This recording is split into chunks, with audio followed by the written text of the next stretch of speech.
We live in a society when being honest about who you are and your views and your opinions don't pay well. And Stephen Amell, the actor who played Green Arrow, aka Oliver Queen, in Arrow and in a multitude of crossover events in the Arrowverse franchise, has found this out to his detriment by saying he fundamentally disagrees with the strikes. He finds them, he finds them frustrating. He finds it doesn't do any good. Now, they've been on strikes at SAG-AFTRA, the Actors Union, for what, a month or so now, and it really hasn't made much difference. The Writers Guild of America, over 2 months now, hasn't made much of a difference. Let me be clear on this. I believe it's so important that we have the fundamental right for industrial action and striking. I don't agree with what Stephen has said, but I will fight for his right to say it. What has happened, because he said it, he's being attacked by certain elements in Hollywood. It's a bit, it's like night follows day. It was obvious. They're swearing at him. They're having a go at him. He probably didn't realize how strongly he was going to be attacked. He absolutely should know his own industry by now, because I certainly do. But this is the problem. You have an opinion and people attack you for it. Everyone thinks that their opinion is universally right. There's no such thing as being universally right. You're only right or wrong by your point of view. And that's it. He doesn't believe in striking. Now, the right wing don't believe in striking. And if it was up to the right wing, if it was up to Republicans and Conservatives in the UK, they would ban striking. We know that. I've always kind of thought that Stephen Amell is a Republican. It really doesn't matter. It doesn't mean he's a bad guy or a good guy or whatever guy. I'm moderate left. Everyone has the right to believe in what they believe in, and that's not the point I'm making. The point I'm making, the guy just, said, look, I think striking is reductive and it doesn't really help anyone. I don't agree with that. And anyway, it's people's fundamental, right to strike. And if we lose that right, then the big man, the capitalist state, will have, their foot on our throat, and we have no right. Striking is so important. So I don't agree with Stephen, but I don't believe he should be attacked for his views. And this is the problem. Stephen has always been very forthright with his opinions. When people attacked Arrow from seasons 3 and 4 on Facebook, he told one fan, if you don't like it, don't watch it. I remember saying to him, look, Stephen, I'm going to take your advice, mate. And a lot of people did, and the ratings went down. But he's a very passionate guy. Now, I don't know what people really think of this guy in the industry. It's not like he could really afford to be hated by the whole of Hollywood, because he's not a guy who can just click his fingers and get offered a multitude of roles. He's an okay actor. He did a good job on Arrow.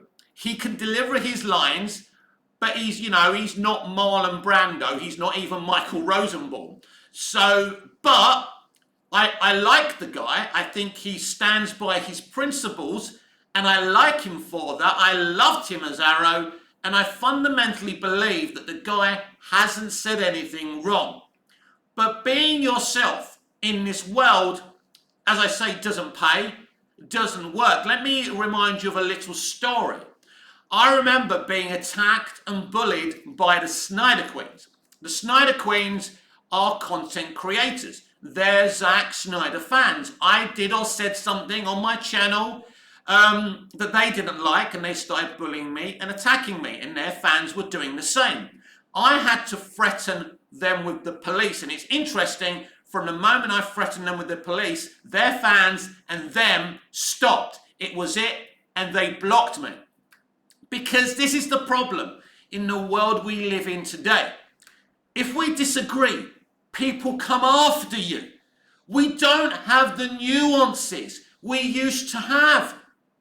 When I was growing up, I could disagree with people. I could sit in the harvester like I once did and disagree with my friend about his politics and immigration. And we were still friends afterwards. He paid for my meal and he put his arm around me. But we don't live in that environment anymore. So Stephen Amell has found, he's found himself to be the talk of Twitter or X or whatever it's going to be tomorrow, Y or Z, whatever, right? But it's wrong. It's wrong to attack someone because of their opinion. An actual actor who was in Arrow, who played a villain in Arrow, right? Is it Kid Vicious, right, that guy? He's actually posted, quote tweeted one of the articles about Stephen and said, "This fucking guy." Wow. And this is the disingenuous nature of our industry. When he was promoting Arrow, he was saying Stephen Amell is a gentleman, made me welcome, great guy. Now he's that fucking guy. That's the problem, everyone. This is the fundamental problem. They're such liars. They're so disingenuous that you don't know who is the truth. Is it Stephen is the best guy ever? Or is it this fucking guy? As I say, I don't agree with you, Stephen. I believe you are wrong. From my point of view, not universally. You believe striking is reductive. You find this whole thing frustrating. And by the way, we all find it frustrating, Stephen, but something very, very serious is happening in our industry. And it's very important because Hollywood, corporate Hollywood, are looking to take the human element out of writing and acting. Very soon, in the next 10 years, AI won't even need actors to copy. They'll create their own actors. This is how dangerous it is. No human being will be writing scripts. AI will have the knowledge and intelligence to do it themselves. And this is the new normal that, SAG-AFTRA and the WGA are fighting against. It's very, very important. It's very, very serious. So I believe that Stephen, from my point of view, is wrong. But still, I'm not going to sit on this video and swear at Stephen because I respect him as a man, as a father. I respect him as a husband and an actor. I think he's a good guy. I don't know him that well, but I think he's a good guy. And I think he has the fundamental right to say, I don't agree with striking. He says he supports his union, but he doesn't support striking. And the reaction, especially on Twitter, is fundamentally so aggressive. The bullying. A YouTuber I really, really do respect, Boba Talks, and I'm sure that you know him. He's been on Twitter disagreeing and showing posters of, the show that Stephen does, Hills, and posters maybe coming down, I don't know. But he's been fundamentally passive-aggressive about Stephen's views. And I think this is the fundamental problem here. You can disagree. But, Boba, are you a working actor? No. So shut the F up. It's simple. You don't understand the nuances of working in Hollywood, what it's like to work in Hollywood. Stephen Amell isn't a millionaire actor. He's a pea in a pod. He was in Arrow. He's made some flops. I think a Ninja Turtles movie was one of them. He hasn't done that well since Arrow. He's done okay with Hills. He's done his own production with his brother. Is it Robbie? So, at the end of the day, he's not making a lot of money. It would pay for him to stand by his own union. But, clearly, politically, he doesn't agree with striking. And again, that is his fundamental right. So I can disagree with Stephen, but I can still say, do you know what? Let's have a beer. And this is the fundamental problem in Hollywood today. It's an extreme left dictatorship. So the actual concept of agreeing to disagree doesn't exist. I've noticed that Mark Hamill is telling us all not to post tomorrow to show that we're angry about Twitter becoming X. I'm sorry, Mark, I love you, but you're just being political here. I'm fed up of the left, I'm fed up of the right, I'm fed up of the extreme left, I'm fed up of the extreme right. You have ruined political debate. I don't care that you're upset that we'll be Xing instead of tweeting. There are people on Twitter who rely on me, people who DM me when they're having kind of hard mental health days and need me to be there, who like me to tweet and put a joke up because it makes their day. I'm not being vain. I'm not saying I'm that important. I'm saying people need me to be on Twitter. I'm also an information base with the stuff I retweet. So I love my experience on Twitter. My experience on Twitter is more positive than negative. Whether it's X or Twitter, I couldn't give a shit. But these people are so politically authoritarian that they can't accept and respect opposing opinions. And this is the problem. This time yesterday, no one was talking about Stephen Amell. All of a sudden, he's become very, very famous. A lot of people talking about him have never watched Arrow, don't know who the guy is. And what happens here, because there's lots of different ways you can bully someone. Bullying isn't always about smacking someone on the nose, going on the nose and saying, "Oh, mate, I'm going to get you." There's different levels of bullying. But it isn't the fans bullying him, it's Hollywood themselves. And you know, if I, a fan, did what Kid Vicious did and said, "That fucking guy," I would be called a member of toxic masculinity and toxic fandom. But it's all right when they do it to each other. It is not all right. Kid Vicious and all of you attacking Stephen right now, even the guy, is it Matt Letesha, who plays the actual Reverse Flash, was criticising Stephen. So there's people who have worked with Stephen or worked on the same universe as him before attacking him too. You cannot agree with him. You can be constructive about not agreeing with him, but sarcasm and passive aggression and swearing at him on social media isn't right. And I can understand that, like all the actors and writers striking must take this personally. I understand that. But he hasn't killed anyone. He hasn't shagged your wife, as far as I know. You know, it is Hollywood. It is possible. No, of course he hasn't. But so it's not that personal, but it is personal. And I understand that. But when you get YouTubers like Boba Talks getting involved and kissing the butts of other blue tick YouTubers and other actors, it becomes a problem. It becomes an element of bullying. Because we must be allowed to have our opinions, whether we're YouTubers or the Joe or Jane down the pub. And if we're not allowed to have a freedom of expression and thought, as long as they're not racist and they're not hurtful, right? They're just opinions. And at the end of the day, what Stephen Amell has said isn't racist. It may seem toxic to some, but it's his view.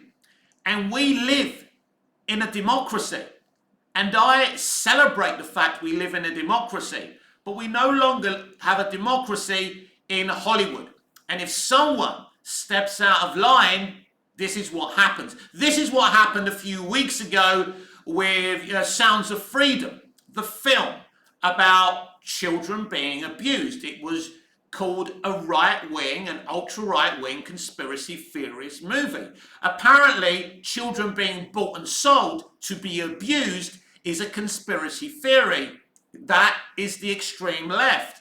Because between you and me, and come here, there's a lot of child abuse in the extreme left, especially in Hollywood. So the right wing are very Christian and they're very protective of children. Now, you shouldn't be a right winger or a Christian to be very protective of children. But this is the world we live in today. This is the divide we live in today. And I stand with Stephen Amell. Stephen Amell's right to say and believe what he said. I just simply don't agree with it. And that's okay. James Gunn has said part of his DC plan at DC Studios is to produce and release animated DC movies via the theatrical system. I think this is an excellent idea, and I think it could work. Considering what Spider-Verse is doing, when you get it right, you can get it right, make money, and excite fans. It would be great to have a live-action universe as well as having these animated movies. But what he's actually planning, and let me explain it to you, that those animated movies are part of the DCU, the live-action universe. So that's very, very interesting. How do you have an animated movie be part of a live-action universe? I think it's very, very groundbreaking. I like the idea. And I've said this before, one day you could get a situation. Now what he's going to do is, I suppose if David Corenswet is Superman, which he is, and if we get an animated Superman movie to be released through the theatrical system, David, would be voicing Superman and Clark, and Rachel Corenswet. No, not Rachel Corenswet. I'm actually going to start a rumor there. No, Rachel Brosnahan, should I say? No, Rachel and David. Rachel's playing Lois Lane in Superman Legacy. They're not getting married or anything. Oh my God, I'm going to get sued. Anyway, that's the idea.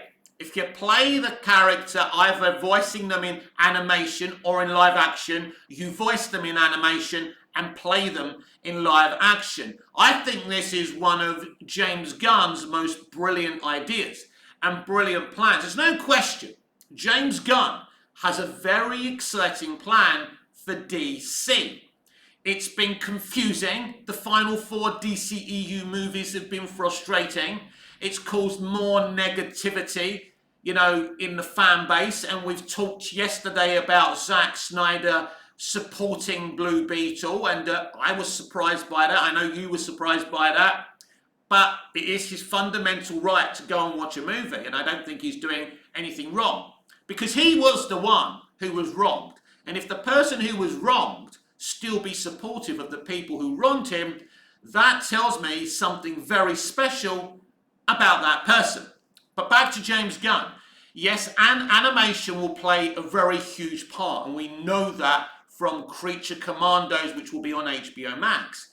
So it's a very good idea, what he's doing. And as I say, I think one day we could get a situation where we get live action mixing with animation. That would be very interesting for a DC movie, and that would be the next step as well.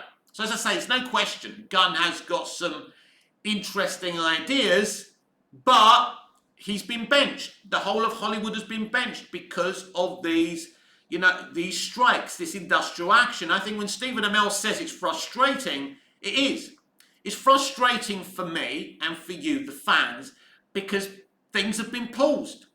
But I understand the nuances of why the strikes are important, and they are important. I just don't see how this pausing ever ends, because I just can't see Hollywood ever backing down. Now, I have heard that they're actually going to start negotiating with SAG-AFTRA and the WGA again, because clearly the industry needs to get back. But it's really AI that's the fundamental problem. I think it's easier to negotiate a new normal in terms of residuals for streaming. Something that should have been done as soon as Netflix became a thing, and as soon as Netflix started to make their own original content. But I think they can talk about that. Those negotiations are not as complicated as, for example, AI, because these Hollywood studios are not going to bin AI. They morally and fundamentally should, but they won't. I am not interested in any movie that has any AI in it. For example, Nicolas Cage was very grateful that he saw himself as Superman in the Flash movie. And he's very grateful, and he said, if you want to see how I would have played Superman, go and watch City of Angels. Now, I don't know if you've ever seen City of Angels, but he's brilliant, he's elegant in that film. But I had another great idea. Meg Ryan, who's also in that film, would have made a great Lois Lane. Meg Ryan is one of my favourite actors from the 90s and early noughties, and even 80s actually, because she was in When Harry Met Sally with Billy Crystal. Oh boy, did we get lots of varied movies when I was just a boy, just a teenager. And you know, when you look at those great movies and you just feel a bit sad with what's happening in the industry, and I hope the industry can be a more varied and placid place, and I hope there isn't this divide and these arguments and this political mirandering all the time, that we can just go and enjoy movies. So yes, if you haven't seen City of Angels starring Nicolas Cage and you want to see how he would have played Superman in Superman Lives, check that movie out. Basically, he plays an angel. And it's not as dumb as it sounds. It's not a comedy. It's actually a love story, and it's a beautiful one. In fact, I may go and rewatch that movie. So that's what Nick Cage has done. But ultimately, Nicolas Cage's Superman is pretty much made, from what I can tell, from AI. That's why it looks so weird. I think most of those kind of cameos are AI, especially Helen Slater and Christopher Reeve. Doesn't look like CG to me. It looks like AI, and there lies the problem. I believe the Flash movie is fundamentally one of the first DC artificial intelligence movies, and it looks fucking shit. It's not like it's an improvement from normal human beings doing it. Hollywood need to stop, and this is why these strikes are very, very important. But they are frustrating, and no one can deny that. I want us to get back to talking about movies, being excited for these new projects, because right now it's very hard to be excited about anything. And I mean, when we hear James Gunn saying we're going to be releasing animated DC, that excites me, because the potential is huge. Make no mistake about that.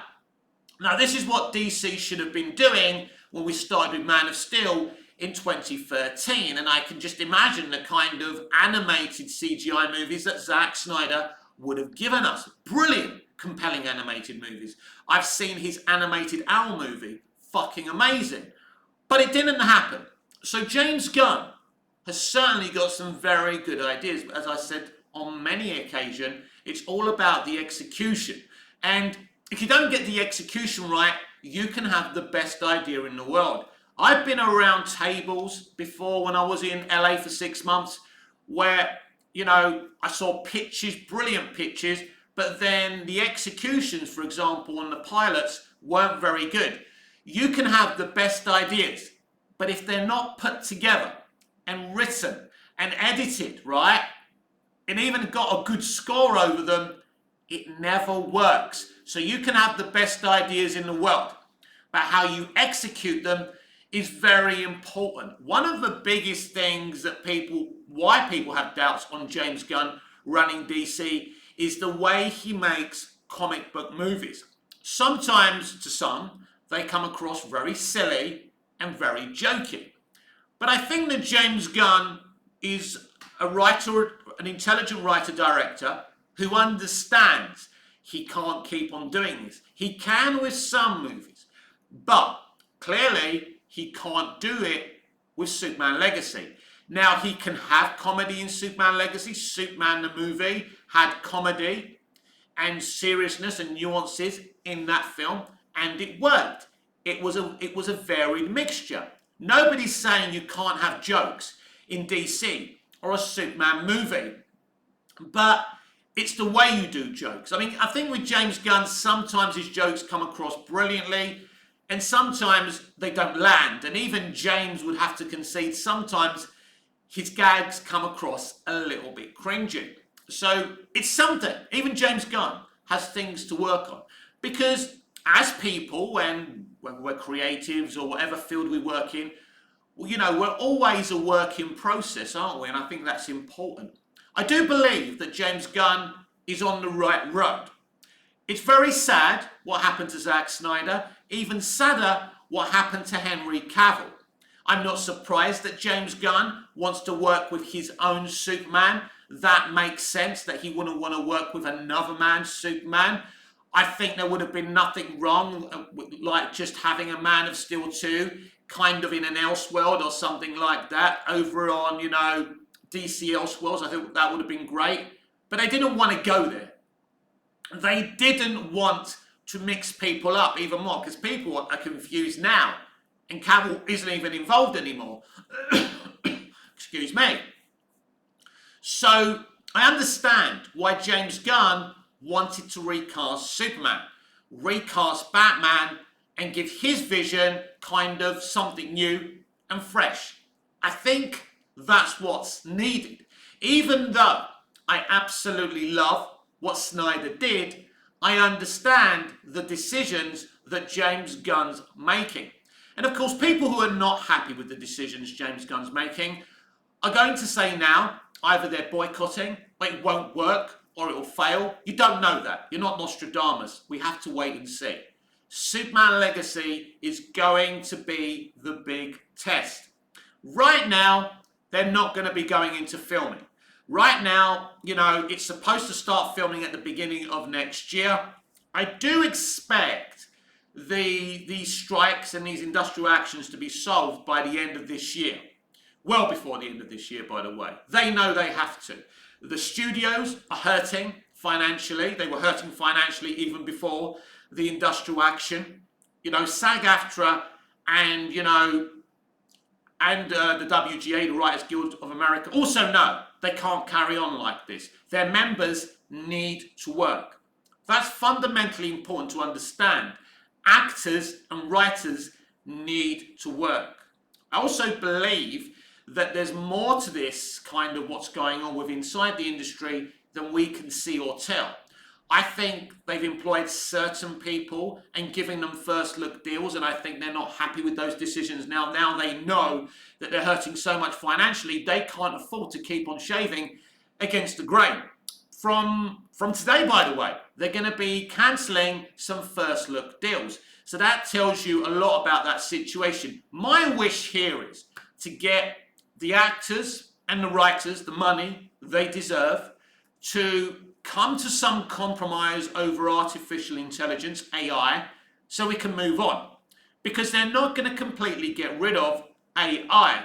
I feel they should, but they won't. It's going to be there until it's not.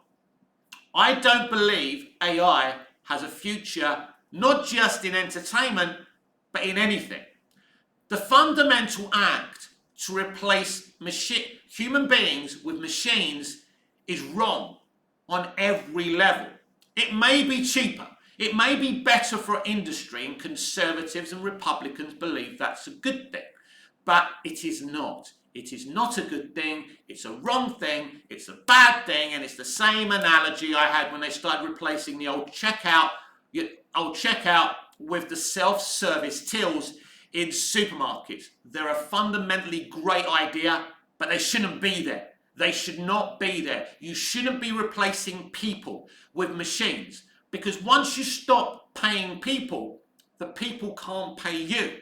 Because capitalism is a give and take situation. You need to give people jobs so they can pay their way and put back into the system. If you start getting AI to replace people, those people cannot put back into your system. You see how dumb the situation is. So you may be getting rid of paying people and putting out things via AI cheaper, but where is the infrastructure going to survive? Where's the profit when the actual people you need to watch the damn movies haven't got any jobs anymore, so they can't go and pay for your content? Do you understand? This is one of the pivotal reasons that streaming is not profitable anymore, because people can't afford 10, 12 streaming services. We have a cost of living crisis. We have a third world war in Ukraine. This is the seriousness of the situation. So by replacing, people with machines, the people don't have the money to put into your system. Do you see how thick you companies and you Bob Igers out there are? Think about that. Think before you're greedy. It's all about greed at the end of the day, and this industry has become utterly greedy. So fingers crossed they can resolve this. But our main headline today: Stephen Amell says he doesn't believe in striking. He doesn't believe in the strikes. He'll support his union, but he doesn't believe in the strikes. He believes striking is reductive. I couldn't disagree more, but I agree with his right to say what he wants to say without being sworn at or attacked.